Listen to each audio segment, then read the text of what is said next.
Hello and welcome to this, the second semi-final of our Silver Showcase. Tim Willoughby here with Simon Gertzen, and we've got two players. It feels like they got the same memo, Simon, as to how to do well in this particular format. The red and black common removal spells are so potent. We see both these decks with Fireball, we see both of them with Pestilence, we see both of them with Pyrotechnics. Stan Cifka, he's got the likes of Mind Twist at the top end, which is very scary indeed.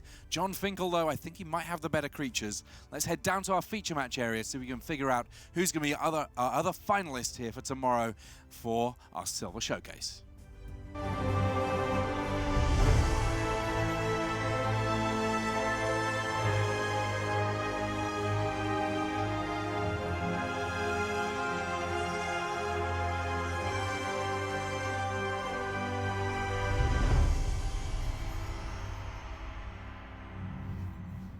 Hello and welcome back to our feature match area, and this our second semi-final for the Silver Showcase here in Minneapolis, USA.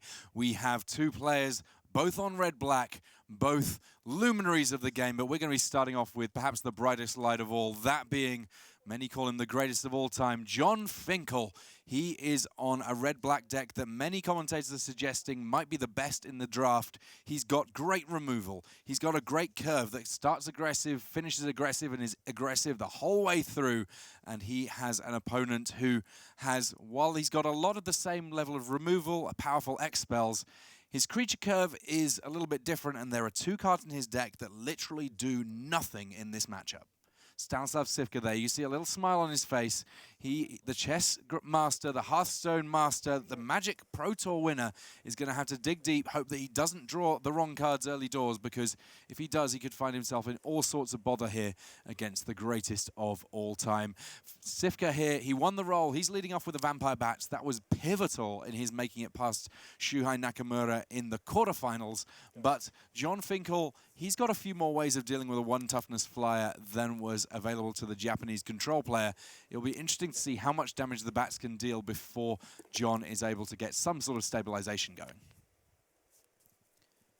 Just a pump from Cifka on turn 2. So he essentially said, I'm not going to do anything else with my turn. Let's get some damage in where I can. Let's see what Finkel wants to do here. He's got the likes of Chain Lightning, so he could kill the flyer if he wants, but there are so many great targets that he may be a bit hesitant to use it. Instead, he deploys a Battering Ram here. 2 mana, 1/1 artifact creature. It's got banding when attacking, and if it's blocked by any wall, destroy that wall at the end of combat. Now, Cifka, not a huge amount of walls in his deck, but banding when attacking, that might have a little bit of potential later on. Well, if it comes up, we'll cover it, but for now, it's certainly an interesting ability that means that Jon Finkel can kind of build an army all in one big attacking ball if he wants to. As things stand, though, he's just developing his mana base, taking his hits where they're coming from Cifka's bats, and giving as good as he can going back.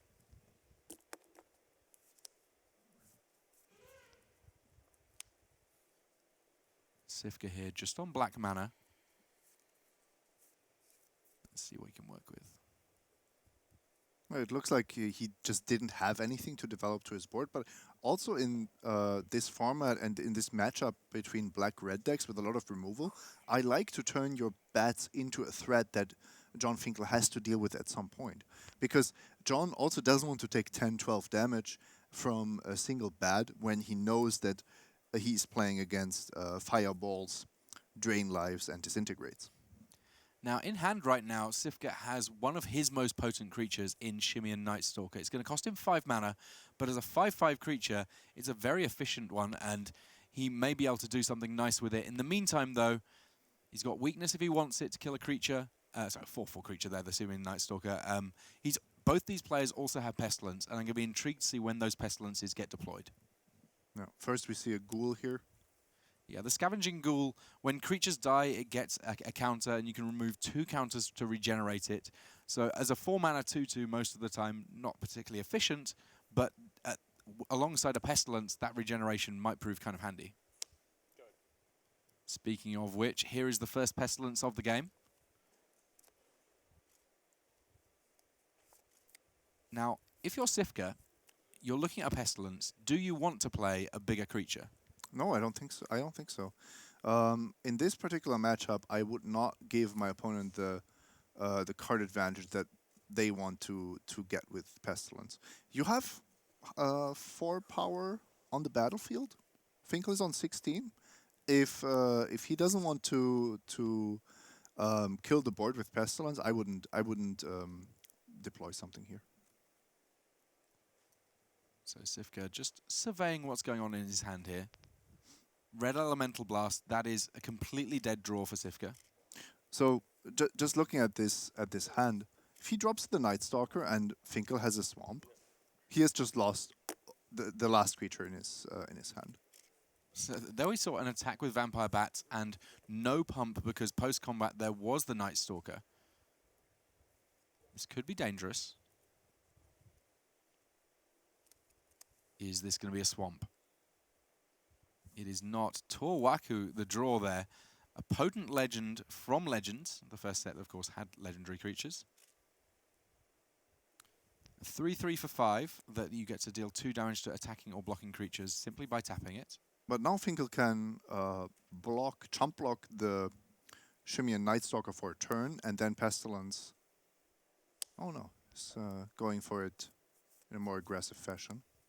And I guess that this attack coming through, while in principle the 4/4 might want to block a 1/1, with Pestilence and 3 black mana in play, it doesn't look like an attractive proposition. Obviously, it's not going to block here. Unless Cifka really wants to get rid of that Pestilence. But we know that his hand is relatively weak. With having drawn that Red Elemental Blast, I would be very surprised to see a block here. Now, I guess one of the weird things here with the Scavenging Ghoul is a Pestilence activation for 1 will kill 2 creatures. That puts 2 counters on the Scavenging Ghoul, and then the Scavenging Ghoul can regenerate from the Pestilence. It may be that a Chain Lightning might come first here. Oh, sorry, it's at the end of the turn you get the corpse counters. My apologies. Yeah, and even if it was immediately, you could probably work your way around the triggers, so that the Ghoul triggers from the 1 toughness creatures dying, but then you activate Pestilence in response and kill off the Ghoul as well. Well, it looks like for now we have our big legend coming in, Torwaki. Yeah. And Jon is also working with that threat of activation of the Pestilence here. Torwaki is a really good card, right? In this format, having a 3/3 that continuously threatens to shoot your attackers or blockers. More of a white ability. These days, certainly. The fact it's linked to an archer is something that has been maintained throughout the history of the game. Archers and ballistas. So Stanislav Cifka here. He's got a weakness that he can use to shrink a creature. He's got a Guardian Beast, which is essentially just a 2/4 for 4 in this particular matchup. He has no artifacts in his deck. And you can see Cifka there deep in thought. The Guardian Beast, very good at protecting your own non-creature artifacts, but as I say, in this matchup, Cifka does not have any in his main deck. It's quite a complex-looking card for a 4-mana 2/4.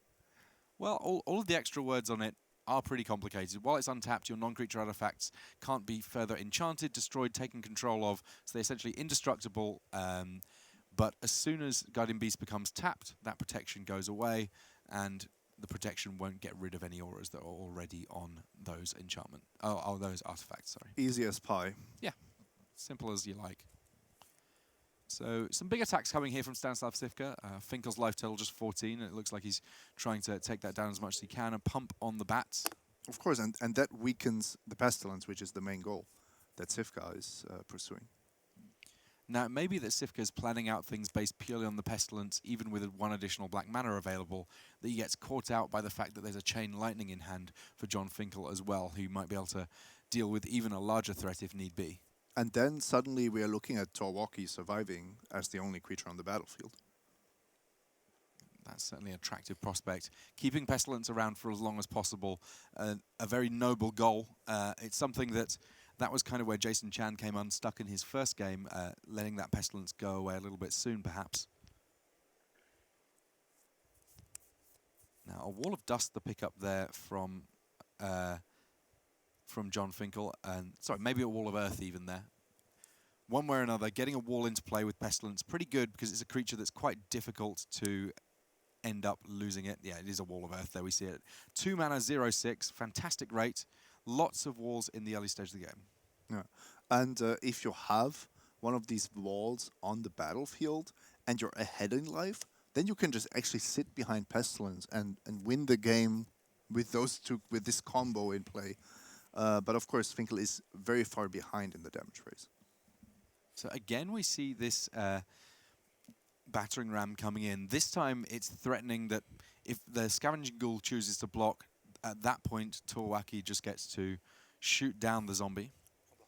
Or Pestilence will just get activated for one, effectively saving Finkel a point of life. Okay, here comes our wall. And Jon Finkel being very, very patient here. He has to be, because he also knows about the X-Spells in Cifka's hand. So even though he has this threat of activation of Pestilence, he knows that if he goes down too low and doesn't close out the game in the next few turns, then he will die to a top deck X-Spell from Cifka.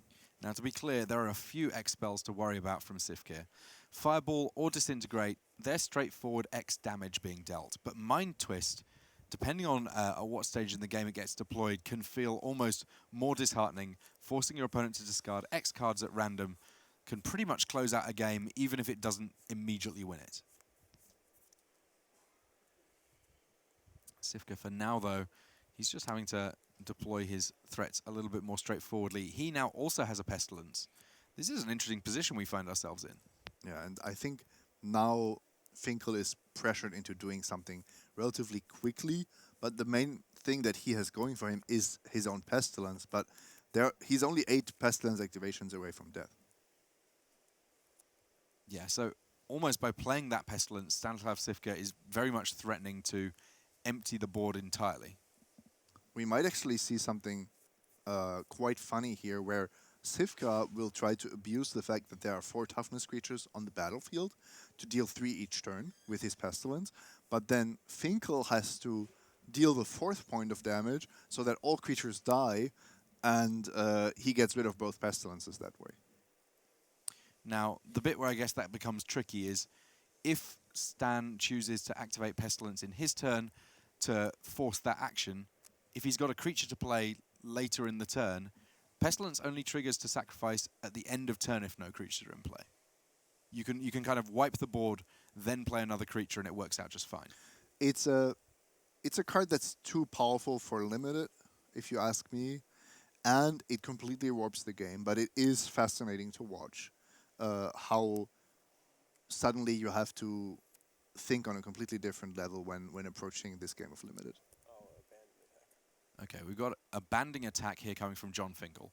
So functionally speaking, when Stan Cifka is figuring out how he wants to block, this Battering Ram and this Torwaki, they're just one big creature. One big 4/4 creature that Jon Finkel can choose how the damage gets assigned to it.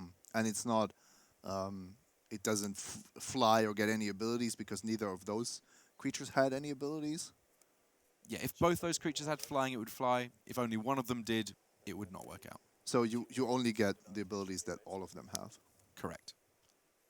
So here comes Chain Lightning. Now, Chain Lightning, it looks on the face of things a bit like a Sorcery Speed Lightning Bolt, and to be honest, in most formats, most of the time, that's true. However, you as the person who's facing it down, pay red to reflect it back somewhere, and Jon has picked a spot where he's able to Chain Lightning without having any additional impact of that extra set of text. And he's completely cleared the board.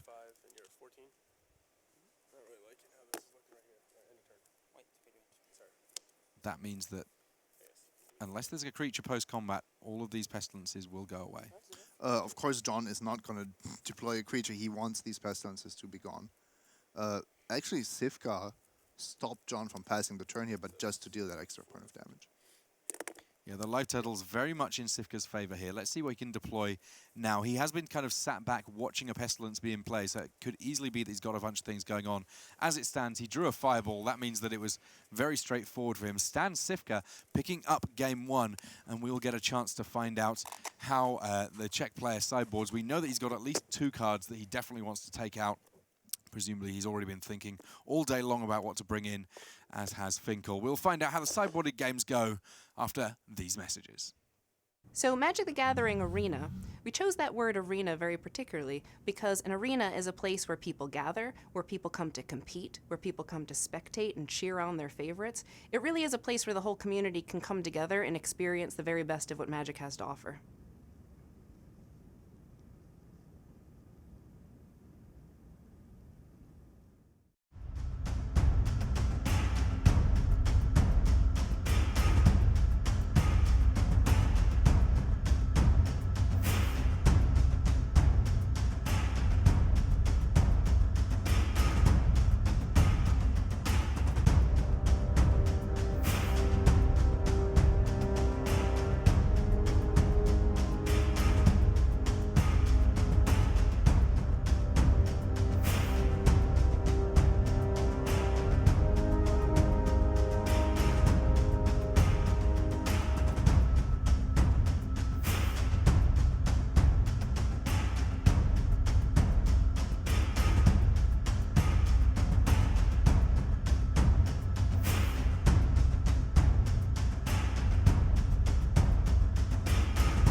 Hello and welcome back to this, the second set of semi-finals here for the Silver Showcase in Minneapolis, Minnesota.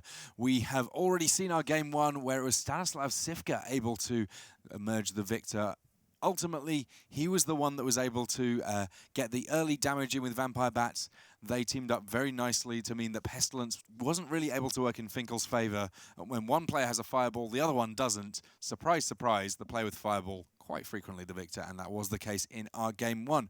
Now we come to sideboarding, and I think there's a reasonable shot that both of these players are going to make some adjustments to their deck. First up, we're going to talk about Stan Cifka. Now, he had 2 copies of Red Elemental Blast in his deck to begin with. Those were very squarely aimed at his quarterfinal matchup against Shuhei Nakamura. They simply don't do anything in this semi-final matchup, so he's got effectively a couple of free slots, and there's a few interesting options that he could go with. So he could decide that he wants to throw in some additional walls to deal with some of the big ground creatures that are available to Jon Finkel. That's certainly an option if he wants to get to the mid or late game. I mean, there's other sort of slightly more tempo-related plays. Like he could, for example, he has a Paralyze in his sideboard that he could decide that he wants to bring in if he just wants to tap something down and maybe tax the mana of Finkel a little bit. It's not as if in this draft these guys found themselves with 23 playables and then stone cold nothing to work with. Yeah. Both of these players also hate drafted Circles of Protection White. Circle of Protection Red. 1 each in their sideboards. Would be funny to see them drop a Plains and a red Circle of Protection, but that's rather unlikely. Yeah, I mean, the Circles of Protection, they occupy a lot of space in the cards that are within beta that you can draft if you're in white. But if you have the correct one for a matchup, it is incredibly powerful. Once it's in play, you pay a single colorless mana, and that will prevent all damage to you from a source of that color. So, Circle of Protection Red, someone points a 20-point fireball at you for just 1 mana. Well, you can completely stop any of that nonsense. As things stand, though, these players are drawing their opening hands, and we can see a pretty aggressive curve here on Finkel's side of things. He's got Ironclaw Orcs and Bird Maiden. Then he's got a Terra and a Pyrotechnics to deal with the first few creatures on the other side of the battlefield. I like this as an opening hand for Finkel, and he will be the one that's on the play, having lost his game 1. I was going to ask you about that because I don't think it's obvious that you choose to play first in this format. Low-powered creatures lend themselves to putting your opponent on the play, and I think that's what John did here. It looks like it, and Stan Cifka did have a nice 2-drop here in the form of Erg Raiders. We saw it quite a bit in our first semi-final match today, and the 2-3, it's black, so it will happily survive a Terror. You simply can't target it with Terror, and the Iron Claw Orcs that come down, they generally function as a 2-2 for 2 because they are not very good at blocking at all. They're afraid of any creature that they might have to block that would actually be able to kill them. The Iron Claw Orcs, kind of one of the iconic inclusions in some of the first aggressive red decks. And I think it was one of the bigger eyebrow raise cards that people were just like, why on earth would you play this? Look at the terrible line of text on it. It's like, well, sometimes you just want to attack for 2 a lot, and that's exactly what Jon Finkel does here.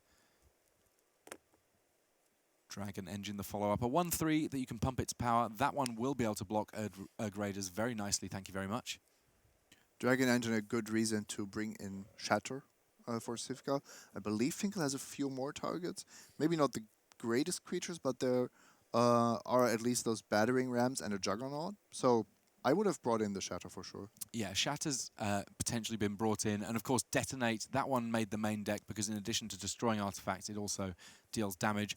Guardian Beast the play, though, for Stan Cifka. The 2-4 for 4, potentially helping out his non-creature artifacts if he has any.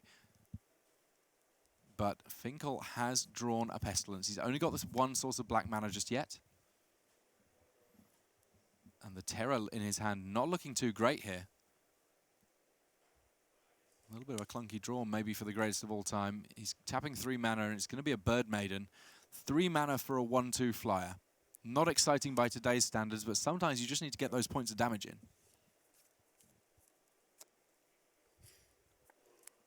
Cifka here. He's drawn into a Ruck Egg. Cifka, he won a Pro Tour with eggs, but there were very different types of eggs to this edition from Arabian Nights.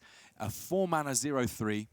It's an egg, nothing special, but as soon as it goes to the graveyard, well, I say as soon, at the end of the turn in which it goes to the graveyard, it gets to hatch into a 4-4 bird creature, a Ruck, that can then ruck and maul with the best of them.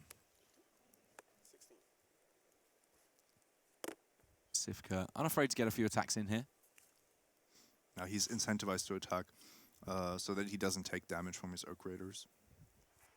Now the Pyrotechnic's in hand for Jon Finkel. That deals 4 damage divided however you so choose, but it does cost 5 mana, and right now, mana is very much the limiting factor on what Finkel has going on. Since the very dawn of time, one of the ways to lose at games of Magic the Gathering, simply not drawing the lands you need, and right now that's kind of the reality that Finkel finds himself living in. Worth noting that Finkel has been playing for a very long time indeed. He played in the very first Pro Tour in the Juniors division back then when the newest set, I believe, would have been Homelands. A little bit after this, but not too terribly much. And Scavenging Ghoul here coming down for Stan Cifka, who's building up his board rather nicely.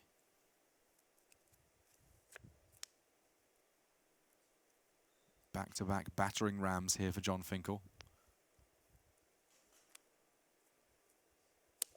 Gets in with a couple of creatures here. Unafraid to trade Ironclaw Orcs for Scavenging Ghoul.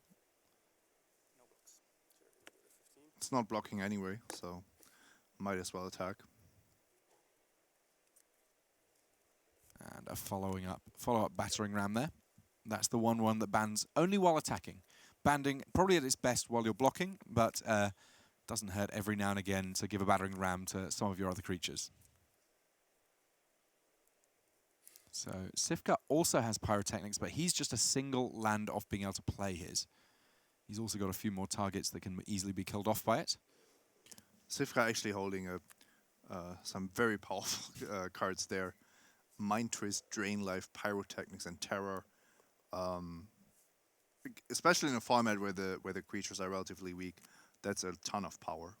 Now, given that Jon Finkel's missed a few land drops, is the temptation to fire off Mind Twist now and just get 3 cards at random out of his hand, or to try and save up and get the whole boat? I think there is a temptation to wait even longer, but if you're getting a 3-for-1 with your Mind Twist this turn and you you decide that that's better than, for example, deploying a Ruck Egg, you should take your value and go with it. You're not gonna hit lands with it anyway. And if Jon actually starts drawing lands, then his good cards are going to come down. So a double block there on the Scavenging Ghoul. It's only banding when attacking, which means that Stan is able to make sure that at least the battering ram gets killed there. A trade that I don't think Jon Finkel minds too terribly much. And Ruck Egg is the follow-up. So at least for now, it's not going to be a Mind Twist from Cifka, but that Mind Twist, one of the most powerful cards in his deck. I'm sure we're going to get a chance to see it deployed relatively soon. Mishra's War Machine, the pickup, though. Not what you want to see when you've not got very many lands. Costs a full 7 mana for that creature. It's going to be sat there for a good while. 5/5 banding, and it's got the upkeep cost, relatively steep upkeep cost, of having to discard a card each and every turn. Tough draw here for Jon Finkel. Already a game down against Stanislav Cifka, and it's going to have to be something pretty good from here if he's going to come back. When all you want is land number 4 and you draw the 7-drop. The lone 7-drop, it must be said. Demonic Hordes is a 6-drop, right? 3, It is. Black, black, black. As things stand, even that seems like a bit of a pipe dream right now, as the Bird Maiden, the only creature to get stuck in. The Bird Maiden, big smile on her face. She's very happy to be getting involved here, even if she's only doing a single point at a time. The life total's 12 to 14, but do not let the closeness of life totals fool you. Stanislav Cifka, with his a little bit of extra land and very powerful cards in hand, is in pretty great shape here.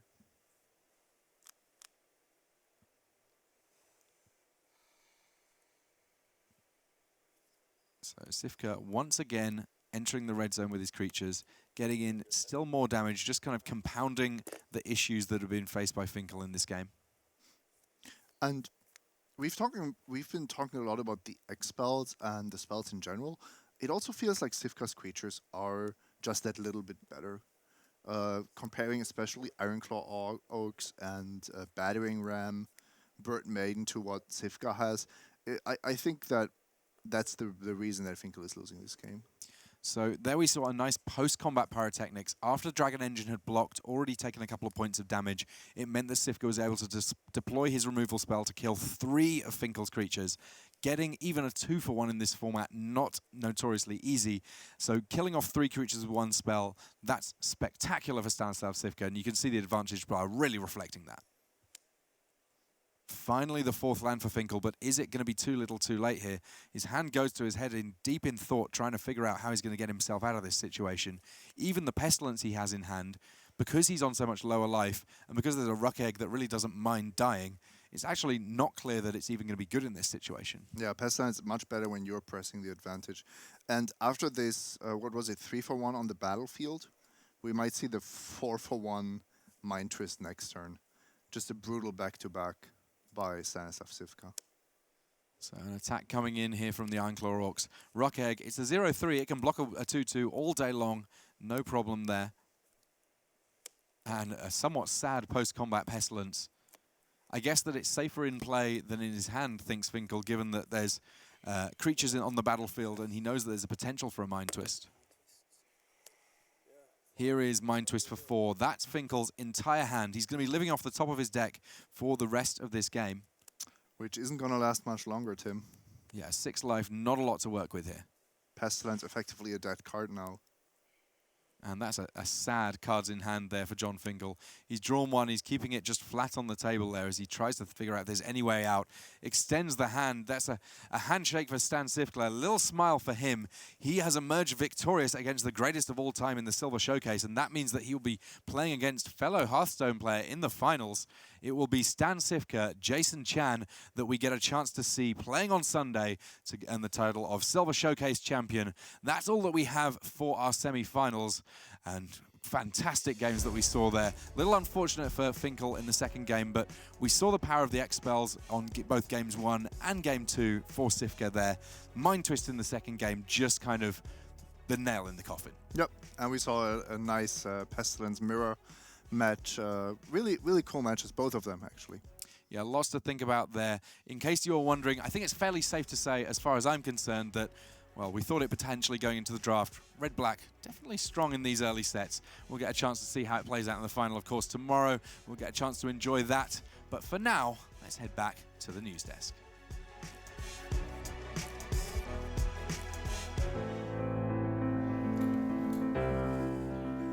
Thanks very much to Tim Willoughby and Simon Gertzen there with the call. We've been glued to our seats watching every moment of the semi-finals here at the news desk. Rich Maria and Paul Cheon here with you. And yeah, black-red, Paul, it's just super powerful in this widely drafted format. Yeah. I mean, again, we saw that Cifka did have the edge in terms of the power level of his spells. Pyrotechnics was a total blowout in that last game, and of course, Jon Finkel not being able to draw his lands in time to be able to cast his spells played a big part in that victory. It was really cool for me, too, to see some of these older cards that are well before my time playing Magic. A 1-2 for 3 flyer. When nowadays, we've only increased that power by 1, but it's just enough, to just You would push never it put over that the in edge. your deck these days. No. Back in the day, give me a 2-2 for 3, evasion okay? is very, very important. Yeah, here. so it was pretty neat. When I was little, I even remember playing, before I actually played the game, Mm-hmm. I remember having a Shivan Dragon, and I was playing You with had my a Shivan Dragon? with my Wow. sister, yeah, and whoever had the dragon, of course, won. Right. Whatever way we were trying to play Magic, like who knows what rules we invented or anything like that. So, So let's take a look at the bracket here in the Silver Showcase. And we've seen that Jason Chan defeated Palavida Damarosa by 2-1. And it's great to see him in the finals, not just because he's won 2 matches of Magic, but Paul, it's super important the manner in which he has won these 2 rounds here against 2 fantastic players, because he's shown that he really does know his Magic inside and out. There have been some very unusual plays. There have been some gaping traps waiting to ensnare him, which he has carefully tiptoed around. I think of the Force Spike in particular. We've seen him do all sorts of things with Berserk. He has really demonstrated his gaming chops. I'm not gonna lie, I haven't really seen him play too much Magic, but just based on the way that he played over the course of this weekend, I've been super impressed. Again, playing around Force Spike, Paulo had the Force Spike. And even games that he lost, he put himself in situations where he could get in for enough damage to top deck the perfect card to win. And that's kind of things that really high-level players kind of try to pull off even when they're losing. So that's Jason Chan through to the final, and as you can see in the bracket, we're going to have Stanislav Cifka on the other side of the table, a Pro Tour champion, no less, from Pro Tour Return to Ravnica. I do wonder whether he just selected the Rook eggs just so very he could flavorful. have eggs in his deck. probably, I mean, I would have. Don't think so. I think he came here to win. That's what I'm going to go with. You think that's the way it works? So, of course, Chan from the Hearthstone side of the tournament, if you will. Cifka from a chess background, Magic and Hearthstone as well. And, gaming's such a huge community, but we sometimes like to insulate ourselves and feel that we're very just us. We're a war gamer, we're a board gamer, we're a deck builder, we're an app only. But, games are great in every form, and it's great to see all the different forms of gaming represented, even here in the final. We've got chess, we've got Hearthstone, we've got Magic right here, the past, present, and future of the game. Wonderful stuff. Now, down on the floor is one of our finalists. It is, of course, Stanislav Cifka.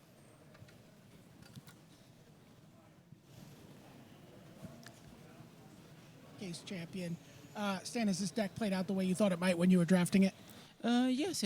I felt the powerful cards are really important in this format, so I picked all of them. I was lucky to open a lot of them, so yeah, then I just put them together, and the deck is performing well. So Now, obviously, people playing with sleeves in this match with all these, very collectible cards. But I noticed your feet unsleeved while you play Magic. You take your shoes off. Is that something you always do when you're playing Magic? I do it when I play any game because, it's just the ritual I get, to stay focused or to get thrash or whatever, and I just feel more comfy. So I just removing my shoes before I play a really important match. Not worried about your opponents getting some kind of strategic edge on you by stepping on your toes accidentally? No. I put my shoes under my butt, so it's fine. All right. So, what do you think? Have you looked at the deck list? Have you looked at Jason Chan's deck? How do you feel you match up in the finals here of the Silver Showcase? Well, I have 2 dead cards because I have double red elemental blast and he doesn't run blue, so it's not gonna be that great first game. But I have a lot of removal, a lot of powerful cards, so it's gonna be a really close match, I think, and yeah, it's gonna be a lot of fun.